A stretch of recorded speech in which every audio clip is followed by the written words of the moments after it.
Hi, I'm Marty Grisani, and this is The Marty Grisani Show. As a full-time real estate investor and business owner, I have a real fascination of finding the key principles for business success and personal development. This show is a reflection of my personal mission to find out what truly makes somebody successful in business and in life. We will find tools and tactics that they've used to reach those levels. If you're the type of person is not satisfied with average and you have a hunger for learning that will never cease, this show is for you. Welcome to the show.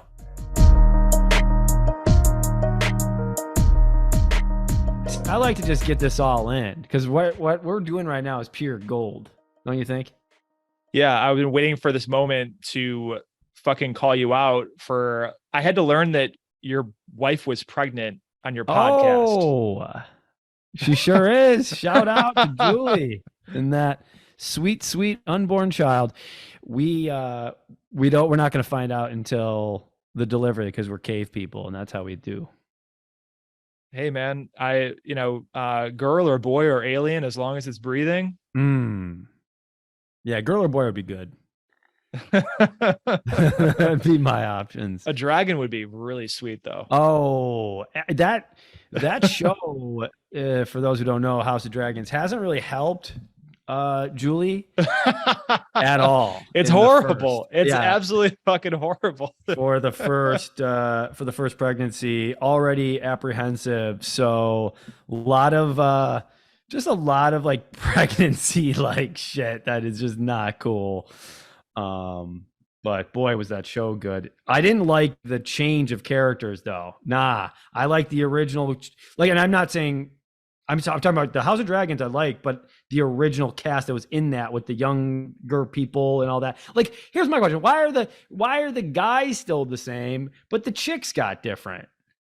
I don't know. The guys, like, they just, I guess, look better when they're older. I don't know. It was like, and they didn't even like prepare you for it either, because it was like, no, all of a sudden there was these different women in there. And I was like, am I in some sort of bizarro Game of Thrones universe that just like, and I rewound it because I thought, did I skip a few episodes? Like, what happened? Right. And so, yeah, I liked the show overall because there was like less people and less stories going on, because in the original Game of Thrones, there was like 10 stories going on at the same time. Yeah. And with this one, there was only maybe three. Three is a max for me. Yeah. That's a good point, because I couldn't tell you a lot of like the other storylines in the first one. I mean, it was a lot to kind of digest, and some of them I didn't really care about, and some I really wanted more of. So you didn't really get that.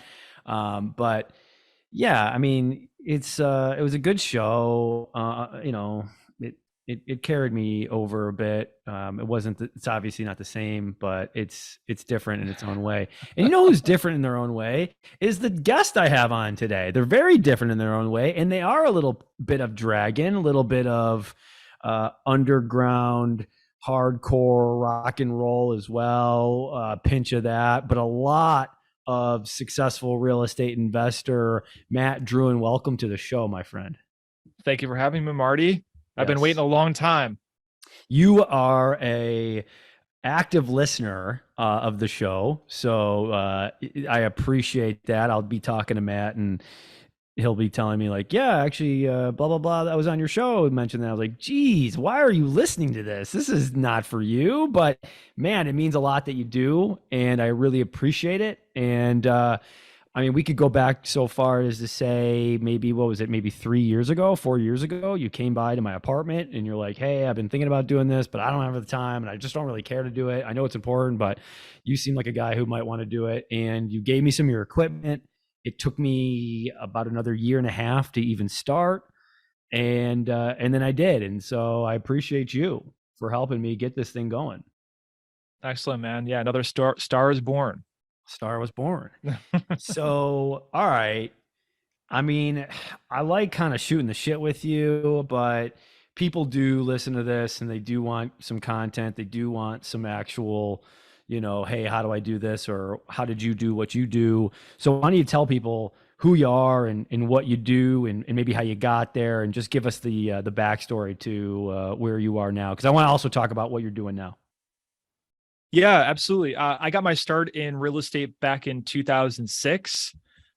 And I had graduated from SUNY Geneseo with a partial bachelor's degree. I failed a calculus class and I had to take it at MCC over the summer. I was too embarrassed to even walk the stage because I had the opportunity to, but I just didn't have that certificate in my hand, at least not a real one. And I was graduating and getting put into the workforce at a very like weird time. The economy was at its peak, and there wasn't a lot of companies that were looking to hire liberal arts majors with no experience, Mm. especially in what I wanted to do. I thought I was going to graduate college and I was going to be like, you know, the Wall Street, like, tycoon, cigar chomping Gordon Gekko type. And I got my taste of humble pie because like the best job I could find was as a part-time bank teller at Chase Bank. I grew up in Pittsford, New York. My parents basically like scraped every single penny they had together to get me out of the city and get my brother and I into a good school district. And it was a great experience. The only bad thing is I was continually operating in an inferiority complex because so many kids I went to school with had so much. And it's like, if we went down to Disney, like we went down with my parents once. I mean, we drove down there, we stayed in flea bag motels, like everything was like, a big decision in terms of like, oh fuck, like can we get some popcorn? No, it's $8. Like let's not eat today so we can, and then like, load up on McDonald's, like when we get back to the hotel. It was those types of things that just really, really sucked. And that's not what my peers were really, growing up with. They were driving, Mercedes and new Lexuses to school. And I was driving a hand-me-down car to school from my aunt and uncle, which my grandfather and grandmother gave them their Chevy Blazer in return for them giving my aunt and uncle giving me their like older Chevy Blazer, which I thank them so much for because I didn't have to like take on like auto debt when I was like 16 years old. But that's the environment I grew up in. Long story short, money was always a constant struggle for my parents. I ended up driving them apart. I also was faced with a lot of loss in life too. I lost my parents in my 20s, both from health complications, both at different times in my life. One with a long, debilitating battle with cancer, which with my mother, and my father had a heart attack in his sleep in the middle of the night and died. Okay. I saw him the day before and he was in the best shape of his life. And so, I had a lot of this bad stuff that happened in my life, and money was always things that was on my mind all the time because we didn't have a lot of it. Money is like air, as I say. You only really realize, you only notice if there's not a lot of it going around, and the stresses that it put on my parents driving them apart. And it was all those things in this sort of alchemist journey that, had to happen to me in order for me to like, finally the universe, like punching me in the face enough times to basically like, hey, you need to do this. You need to figure out a different path in life because the one that everybody else lives by just is not for you. So that's where I was continually making decisions. I wanted to be financially independent or retired by the time I was 40. And I was able to achieve that by the age of 33 through investing in real estate. So that's kind of my story, and I'm still growing today. I'm just focusing on different things than where I started. Yeah, that's insane that you're even here. I mean, really, if you look at it, the percentages of some person who, when their parents both pass away at a young age, and you like, why do some people, you think, take that and go and deservedly go, it's just not going to work for me. This whole thing is just a waste of time. Bad things happen to me. I'm not the type of person that has good experiences. Why do you have the urgency? I talk a lot about urgency. Like, why do you have that? Like, why did that affect you where you didn't just say, F it, I'm just going to become a piece of shit because bad shit's happening to me, so I must be a piece of shit. So I'm just going to drink and booze and just continue down a shitty path. Like, but why not? Like, why did you just say, fuck that, I'm going to go and be the best I can be? there was no singular moment that happened. It was like a collection of these things, over time, of the universe speaking to me. Okay. And giving me lessons. And so I just want to be clear, like, it's not like something you wake up in the middle of the like some one morning and you're just like, you just have it. Mm. It's how you interpret those things happening to you. And by reading the book, like, I read a lot of self-help books in my later years of college. I read all these books that my dad always told me to read when I was a kid, but it wasn't until I became an Amway salesman that Amway is basically a pyramid scheme. If you don't know about it, but they recommended these books like Think and Grow Rich, Yes. the magic of thinking big, How to Win Friends and Influence People, all these like really, really seminal like self-help books that really started to change my mind in terms of how to think about negativity.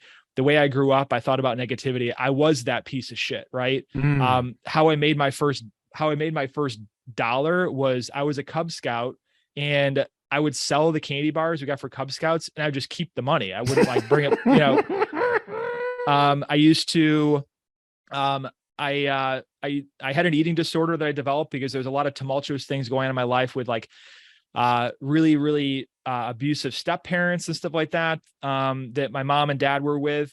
And the only thing I could control in my life was what I ate. So I just became anorexic. Okay.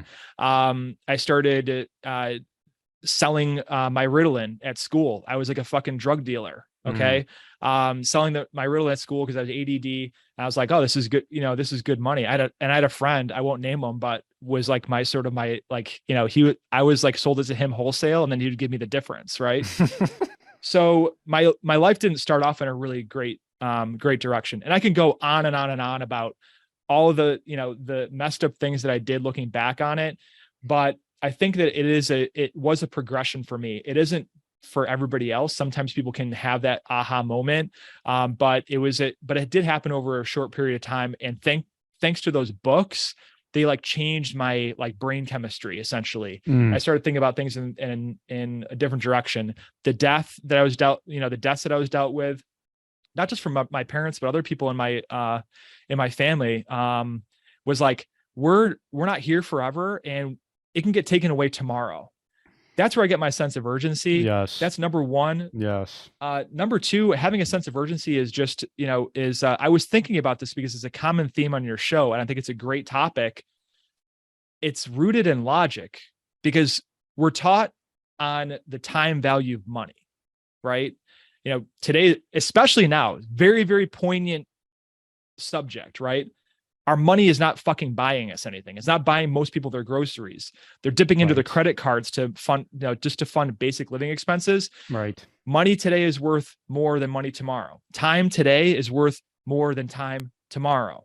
Okay. Because those actions that you take right now are cumulative and will grow exponentially over time. So that's where I get my sense of urgency in logic, and also in, the fact that I've seen so much death in my life that it's like it slapped me in the face so many times. I can't live without the sense of urgency. Golly. That could be a book. I mean, it should be a book at some point if you haven't thought about writing a book.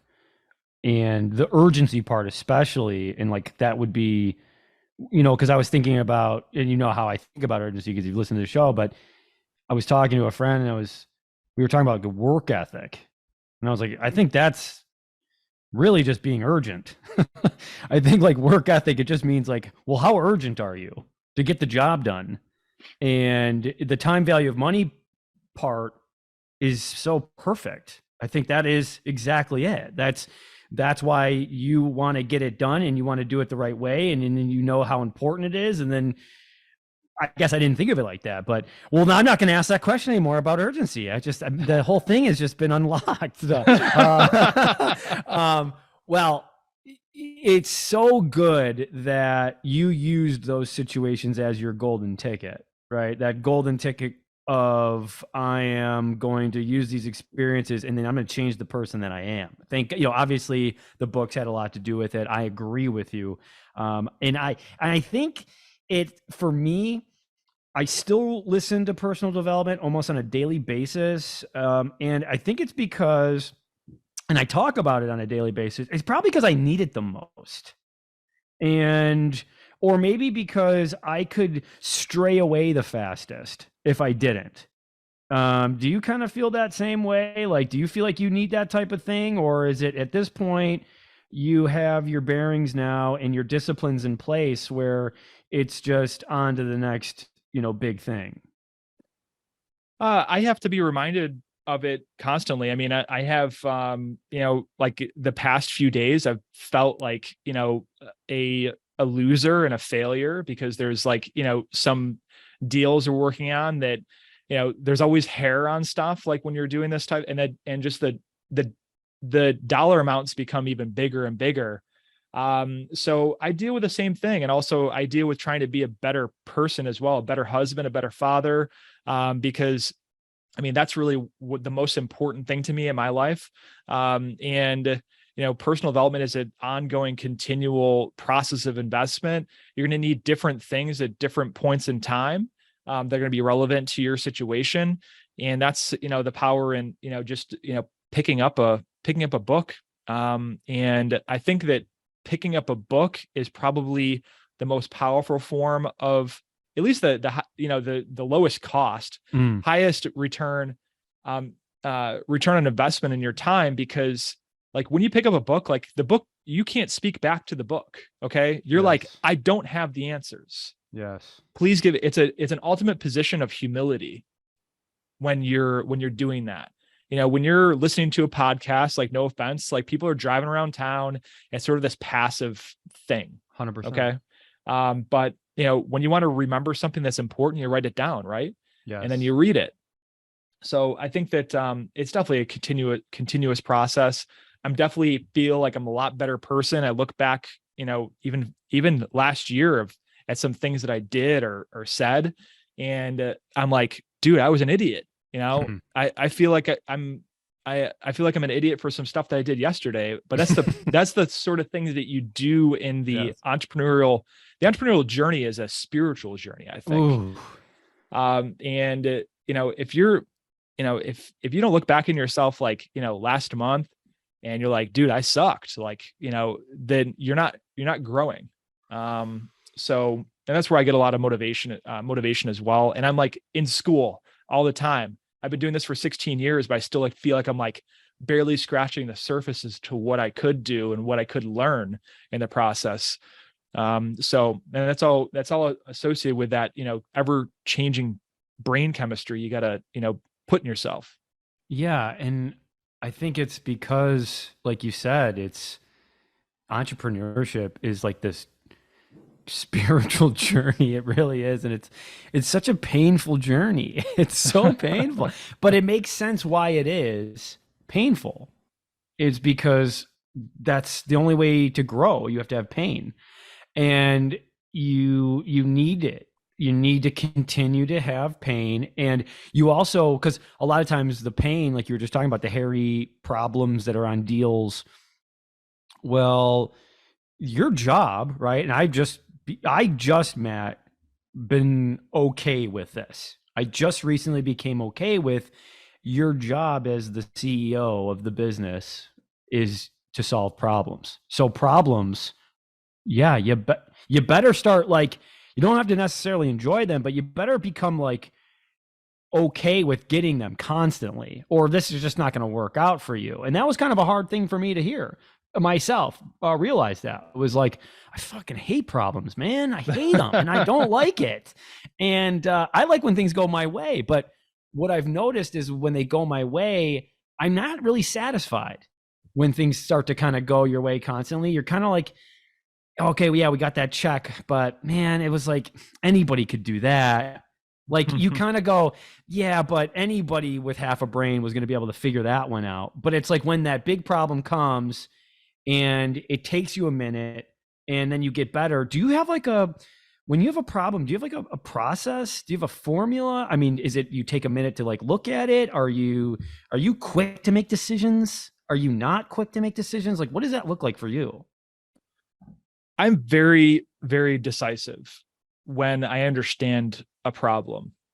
And I'm definitely like, I, for those of you who, follow me on social media or anything like that, I pretty much look like a fucking loudmouth. Okay. That I'm talking all the time and that sort of thing. But I do spend a lot of time, most of my time, I'm very, very quiet. And I like to look at problems from all different angles, sort of try to amalgamate my past experiences as to what the solutions there might be. But you got to make decisions pretty quickly when Mm. you're the CEO, especially when you're the CEO of your own life, Yes. which everybody is. And I found that the more time I've put off in making decisions, it's not like the problem got any better. One thing that I have learned though is to maybe just take a day to think about something, Interesting. rather than deciding it on the spot. Because my dad and mother raised us in that your word is contract, okay? And when you commit to something, even if it's verbal, it's like you signed it in blood and it's a written contract. So that's where I've felt that I need to, I needed to slow down just a little tiny bit. We're talking about 12 hours here. That because when I make a commitment, I want to make sure that I'm going to follow through on it, and I do follow through on it 100% of the time. Mm. That's not always easy. I've learned that, yes, it's so critical to keep your promises, but man, sometimes you like make a really quick decision and you go, freak, I got to keep that promise. And I probably should have taken some more time to think about that. But I think you become better anyway because you did keep the promise. I think, I've said this before and I wanted to ask you, like, taking risks. So I was thinking about this on the run. Actually, on the same run, I saw you and your beautiful family. I literally every time I go for a run, I see Matt, and but it must be like you see me a lot when I'm running. Be like, man, that Marty, he's always running. But you probably have a pretty good thought in your head when you see me, like, damn, he's really getting after it all the time. No, I wanted your opinion on this. So I was running. And someone's asked me before, like, what are you training for? Like, what are you training for? And obviously, there's nothing to train for. Like, I'm not going to do any sort of, marathon or anything like that. And same thing for you. Like, when you're constantly, because I know you're in the gym a lot, and I know that you're also putting your time in on, learning and continuing the education process in real estate. And if someone asks you that, like, what are you training for? Are you training for the opportunity that's about to come? Like, is that what you look at? Because I was like, I don't know what I'm training for until I finally figured it out. Like when I was on that run, because someone asked me this 2-3 years ago, like, why are you constantly running? Why are you constantly keeping discipline? And it's like, I don't know. And then I was like, I know why. It's because I know there's going to be an opportunity that comes my way, and I want to be ready for it and prepared.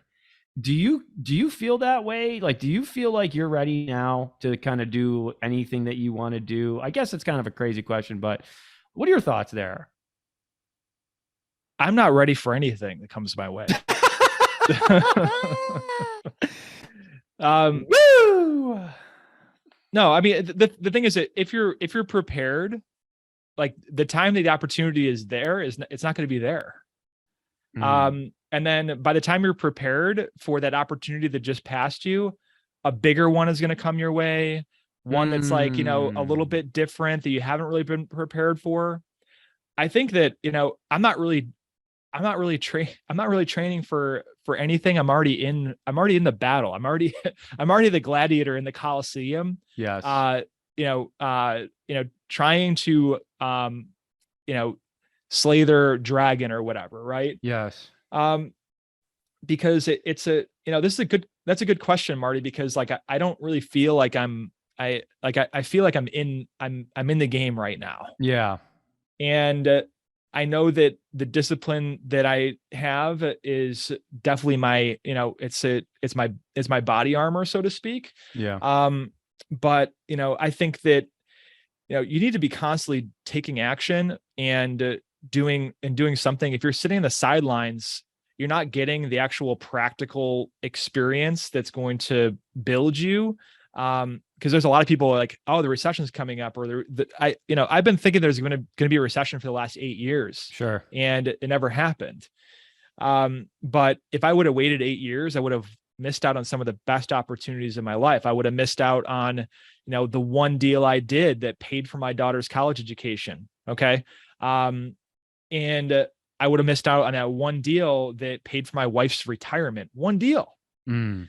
So I think that, it's easier to, instead of, I'm not prepared. I like to, when I see an opportunity, I commit to it and I have it pull me through. Cause because trying to push a rock up a hill is a lot more difficult than, seeing a car that's driving down the street that has a fucking rope attached to the back of it. And you're just grab hold of it. That seems a lot easier to me. So that's what commitment does. And ultimately commitment breeds creativity. Like you will figure it out when your backup is against the wall, you're going to figure it out. And you'll always figure it out. Nobody's died really doing this. That's such a good point. That's such a good point. I mean, I think about that too. It's like, okay, what's the worst that's going to happen? Right. Like I talk about this because I was going to ask you this other question, like, okay, and let's keep this in the back of your head though, this question of what are some legitimate things people can do to like start taking action? Like we talk about taking action. Well, what does that look like for somebody? Right. So I guess let's answer that question. That's kind of a tough question, kind of depending on what it is that you want to do. But I guess for someone that's like, I want to do this, man. I'm really serious. How many times have you heard this? I'm serious, man. I want to do this. I laugh at it because it's sad because we want to help people, and I know Matt does, and I know I do too. And it's like, well, let's look at like what you're doing like in your personal life before we talk about your business potentially career, right? Like, is your Marty Grizzani or is your Matt Drouin business, like your own personal life, how does that business look? How do the books look? Let's look at your books there. Like, are you in crazy debt? Let's start working on that business. Let's start working on, because if you can't run your business as a person, as the Matt Drouin CEO of Matt Drouin, how the hell are you going to run another business? Like, so anyways, what are some actionable items that people can do to start, I guess, taking action, and also your thought process on what I just mentioned there? So the taking action part, because I know you have listeners that aren't necessarily in the real estate field. So I'm going to try to make this applicable to everybody, right? That wants to grow a business or start a business. Sales is your number one most important thing. First and foremost. If you get the sales, then everything else will, you'll figure it all out. Okay. Most people take the action steps first of just consuming like content, like over content, and listening to thousands of podcasts and reading like a ton of books and that sort of thing. I mean, I think that, you got to just go out. You got to go out there. You got to get belly to belly with people. You got to make phone calls. You got to follow up, because, obscurity is the business owner's worst enemy, is being obscure and not known. And especially it's very, very tough right now, because we're inundated with content constantly. I just saw this today. YouTube has 800 million videos on YouTube. Okay. Now, not all of them are pure gold, but that's a lot of content out there, and we're inundated with it. So recognizing in the environment, like, okay, how many people get sales? Get calls from people, if you're looking to raise money for a real estate deal, or if you're looking to network with a real estate broker, or if you're looking to, sell high ticket type of sales things like school buses, like, previous guest of yours, Chris Lawrence, used to do. People don't get those like personal, like phone calls or meetings anymore. So that's how you can set yourself apart. But I think that, growing that top line of your business is the number one most important thing to do. And that's on the opportunity side. And that's, Marty, that's where like you and Matt have really, really, dominated that part of it. And that's why you guys are so valuable, is on that front. The operation stuff, like that stuff will take care of itself if you just focus on the growth. I love that. I love that because it plays into my strengths. Thank you, sir. It just doubles down on what I'm good at. But I mean, it's true. Sales will save you. Sales will save you. And I guess you're right. I mean, geez, I'm not like a big fish by any means in the Rochester area, but no one's ever called me to like say, hey, would you want to put money into a deal? I guess it's like I think people are afraid to do that when I think the majority of people, if you called and again, have your, what together, if you're going to do something like that, a little bit at least. But I think a lot of people would be like, they would feel good about that. Like, wow, yeah, you're coming to me with this sort of opportunity. Huh. Well, It makes sense. I'm Marty Grisani, or hey, it makes sense. I'm Matt Drouin. But I mean, how many calls do you get about people that might, truly, how many calls do you get a year from people? They know you. You're in a lot of different groups where they go, hey, would you be interested in not buying something, but would you be interested in investing in this with me? Do you get those a lot? I don't get those at all. For your listeners listening to the podcast, I'm putting my thumb and forefinger together and making a 0 mark. None. So, and my business is part of Oak Grove Development, is capital raising and finding opportunities for within which to purchase. And so when I have every time I've needed to raise money for a deal, I have 100% track record and being able to do it quickly. And I'm not the most smartest guy in the room or anything like that. It's just, I'm not afraid to do it because I know that I'm presenting people with an opportunity. And it's an opportunity that I can help make their like financial future better in the process, while paying less taxes and all this other benefits that we have as real estate investors. So I think that's definitely where I've definitely excelled. I started in sales. I was a horrible salesperson when I started in 2006. And that's something that I continually, brush up on. The sales and marketing aspect of the business is definitely, front and center with us and every other business you see around town. I mean, the salespeople in any organization, they're the highest paid people in an organization. All the operations people, they're the ones that get laid off first and they get paid like shit. Right. So you want to be working the top line of that company, not be seen as one chipping at the bottom line. Yeah, you'll always have a job in sales. You'll always, I should say, you'll always have a job if you're good at sales, and that is definitely a skill where I think the best way to learn it is by doing it, like legitimately. I don't think there's many books you can read. I mean, you can certainly sharpen the tool belt or sharpen the tool, but I think you really need to just get on the phone or face to face, even better. Go to those meetings, talk to people, tell people what you do. I think that's like the number one thing. It's the easiest way to sell. You don't have to sell anything. Just tell people what you do. I think a lot of people won't even do that. I'm like, just tell people that what it is that you're doing and what you want to do.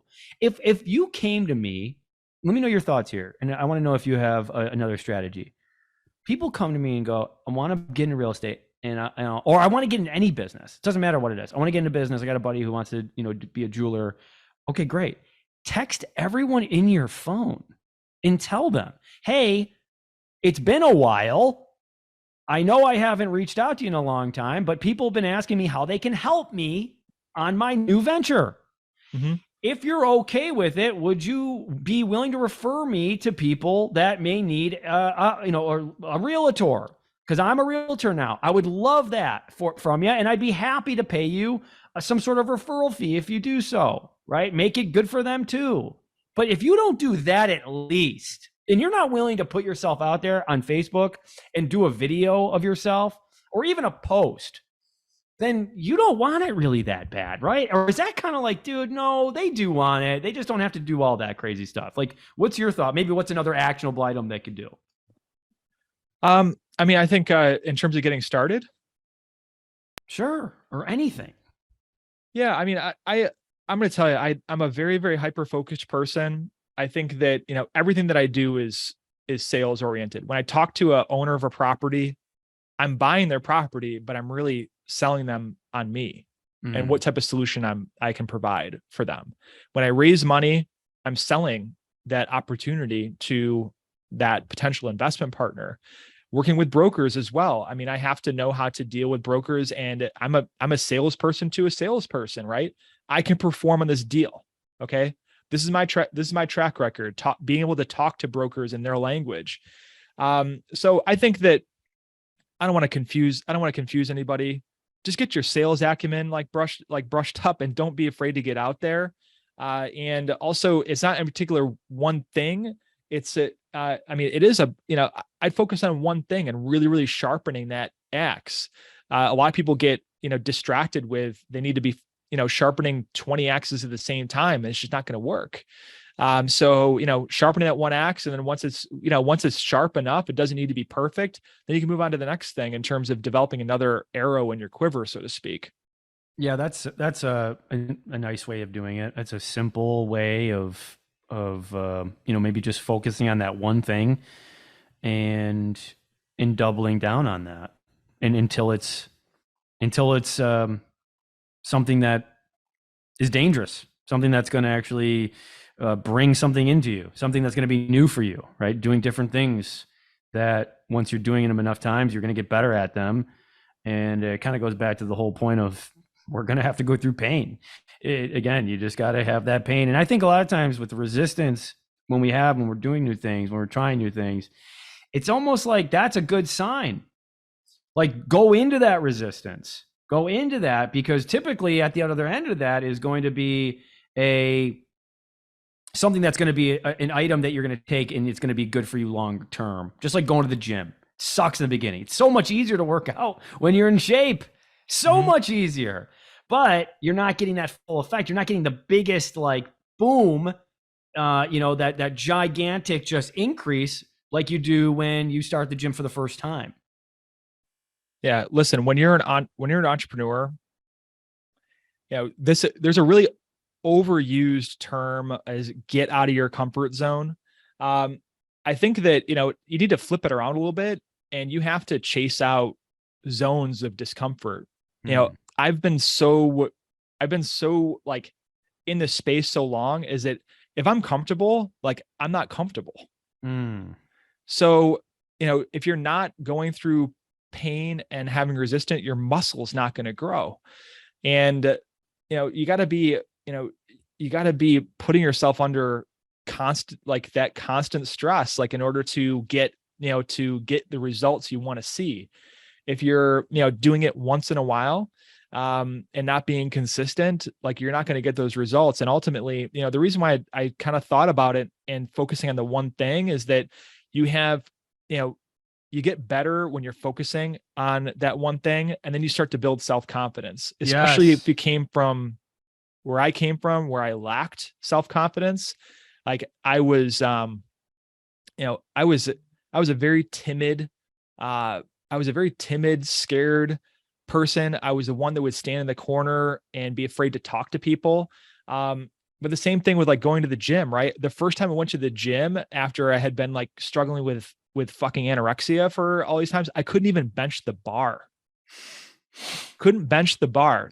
Guy put on 30, they put a plate on each side, and they gave me a lift off, and I just, like, dropped it on my chest. Then he dropped it down to, like, 20, for us, gym bros around here, they put a couple of quarters on each side, and I couldn't even, and that dropped down on my chest. I'm like, okay, well, let's just work with the bar.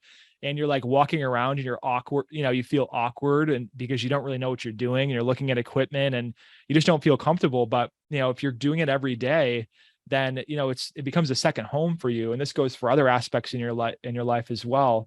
So I think that that's the one thing. And when you're starting off, and this is a theme in The Alchemist. It was one of those books that we gave away at Go Big, Go Bigger, Go Bigger. Is that when you start off, like, the universe, God, whatever you believe in, gives you beginner's luck for a reason, is to help you build that self-confidence. You need to keep leaning into that, and just knowing that, dude, that's the first rung. Like, it's the easiest. And that's where everybody starts off at, and then they drop out very shortly after. And as we climb that pyramid, and things get harder, more and more people drop off. And ultimately, like, you get to a certain point, you're not competing anymore. I don't compete. So, but then you're faced with new challenges. So, um, so I don't know where I was going with that, but I I love get, that. I love that not competing thing. I just recently had that epiphany. I think maybe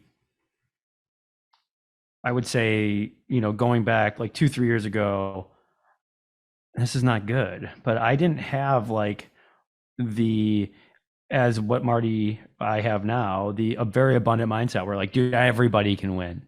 Everybody can win. I thought I did. I acted like I did, but I was also very much, fuck, that guy's got another flip.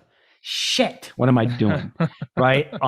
That should be my flip. That's not good. Or, and that doesn't help you. Like the not just that, but it's like the looking at other people's stuff doesn't help you. And I was kind of like wrestling with this, and you're a very successful person, so I want to know your opinion. I was wrestling with this thought of like, it's so important to be competitive. Like you think about that, right? Like you think, oh my God, being competitive. Like you see a lot of like the top CEOs, the top business owners, they're super competitive. I'm thinking to myself, I'm like, I know I think I'm competitive. Like I'm not as competitive as I used to be at all. Like I just lost in tennis, got killed. And I was like complimenting the person the entire time. I was like, I don't really, it doesn't mean that much to me, I guess. Like, are you really a competitive person? Or is it more of like, I'm just competing with myself? It's hard, man. Cause I'm like, I don't really, now it's like, I know this for sure now that there's more than enough for everybody. Everybody can win. And I know that now. So I don't care too much now. When I look at it now, I'm kind of more of like, I'm not maybe working as hard, but I'm always really ecstatic for the other people at this point. Like, Mhm. what's your thought though on the competitiveness? Like, are you still like super competitive, like with other people? Like you didn't say you just said you weren't, but are you being serious?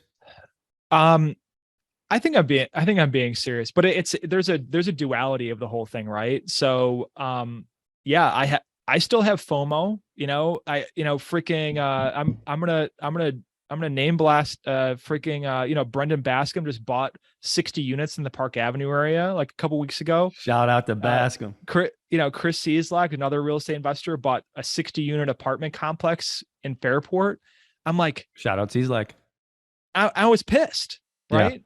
I was absolutely pissed. I was like, how did I not see that opportunity? How did I not, and I think that it's good to be, at a certain point, or actually always, is to be self-aware, to understand, when you have a feeling, for instance, especially when you have a feeling, is to look back and be like, why am I thinking this way?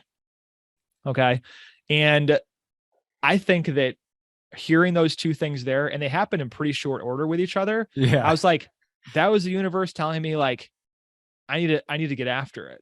Right. So I think that I am competitive, but I'm more competitive with myself. I'm the hardest on myself because I know that the buck stops with me.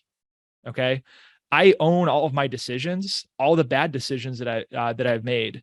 And the bad decisions I've made have been the best things that have happened in my life. Because even if somebody told me, hey, Matt, don't do that, and I was like still kind of thinking about it, I would have died regretting like not doing it and learning it myself. I'm ultimately hard-headed. But also at the same time, like I don't like to be busy. There was a point in time in my real estate career where, I was sending out direct mail every month, and, I was getting like, like several like really, really great leads a month, and these like 2-family and 3-family and 4-family properties and that sort of thing. And I was like, I was in a junkie. Right. And then I was like, dude, I'm like, I like a hamster spinning on a wheel.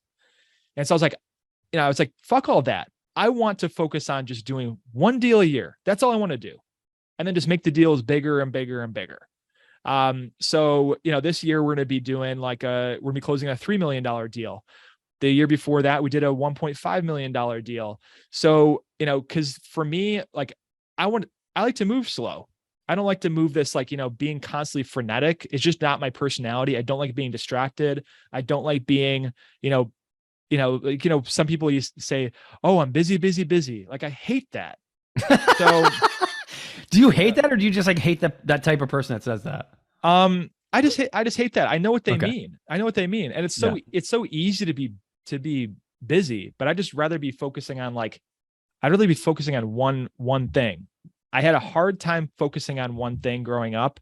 I learned to get off of Ritalin and Adderall and Dexedrine. And Dexedrine is basically speed, Mm. for those of you who don't know. And um, the way I was able to get off of that is I actually invested a lot of time into studying, Asian ways of thought and philosophy. And so that's kind of like where I was like, okay, I've learned to do this. Focusing on something was the hardest thing in my life. And I learned to combat that naturally without drugs.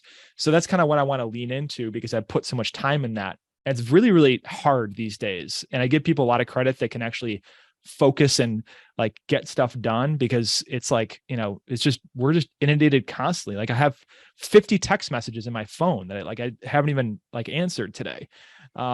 So there's dude, what the hell were we talking about? Man, it's so good. It's good because I like wrestle with that thought of like I want to be an opportunist and I like opportunities. And then I also talk to someone like you who's been talking about the one thing since I met you, right? Or being clear on what you want. And like, I think the more successful people are actually just clear on what they want. And you can have a lot of success being an opportunist, no doubt. But I think the winners, the billionaires are, and I'm not saying billionaires are winners, but I think when I see like a billionaire, they've been just very clear on one thing.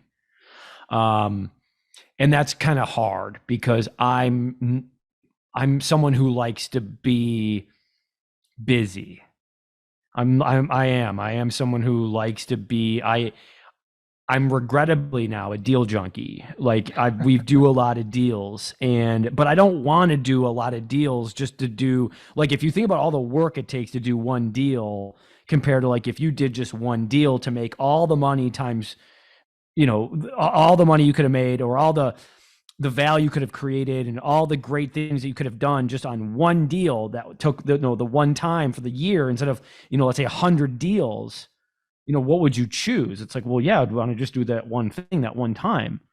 It's kind of hard though. It's kind of hard to be that patient. So that's why it makes a lot of sense what you just said about how focusing and delaying whatever that is and just going, no, I know that there is something there, maybe potentially, but I already made a promise that I'm going to focus on this.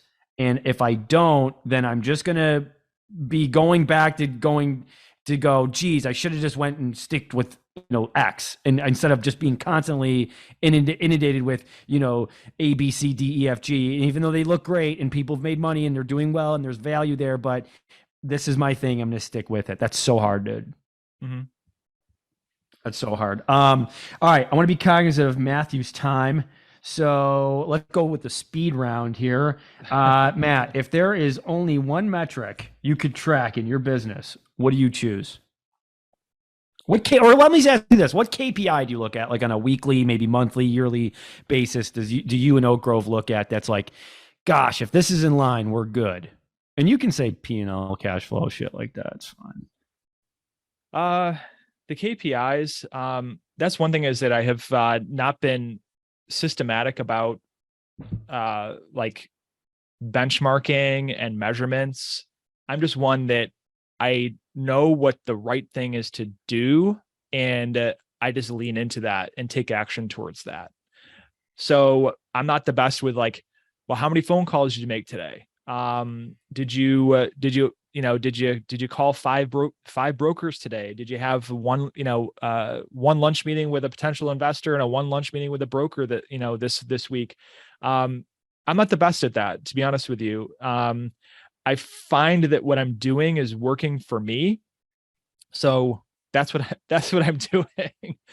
The thing is that so everyone listening, hey, you either got it or you don't. But what are you thinking? Intuition? It's just this is what I know works. Yeah. I mean, I think that, another thing that Grant Cardone, says is like, I don't have a plan. It's like, he's just like massive action. Right. And, you're going to pretty much learn in real time, like what is, especially with the technology we have in terms of, I'm really active on social media. Like I can see what type of engagement I get based upon the type of content that I put out there, for instance.